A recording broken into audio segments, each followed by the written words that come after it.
আসসালামু আলাইকুম। আমার এই শর্ট ভিডিওটা হচ্ছে আয়ারল্যান্ডে কার এনসিটি পাস করার টপ টিপস। চলুন জানা যায় কিছু টপ টিপস।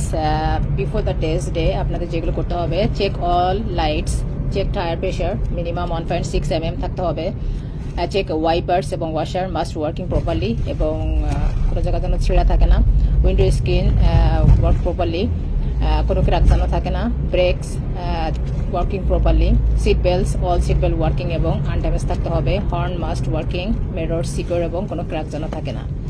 ইঞ্জিন সাইডে যেটা সেফটি থাকতে হবে সেটা হচ্ছে নো ওয়ার্নিং লাইটস আপনার ড্যাশবোর্ডে থাকবে, নো মেজর অয়েল আর ফিউয়েল লিকস, ব্যাটারি সিকিউর থাকতে হবে, এক্সআউট সিকিউর থাকতে হবে। টেস্ট ডেতে আপনারা যেটা করবেন, যে ইমেলটা দিবে ওটা যে ডকুমেন্ট চাই সেই ডকুমেন্ট সব আপনাদের সাথে নিয়ে যাবেন। 10 or 15 মিনিটস আর্লি পৌঁছাবেন।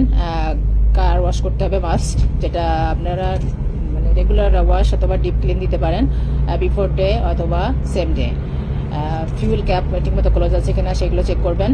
কমন যে সমস্ত কারণের জন্য ফেল হয় সেটা হচ্ছে blown bulbs, worn tyres, dashboard warning lights, faulty wipers, number plates damage থাকে। আপনারা হয়তো €20 স্পেন্ড করে প্রি এনসিটি ট্যাক্স দিতে পারেন।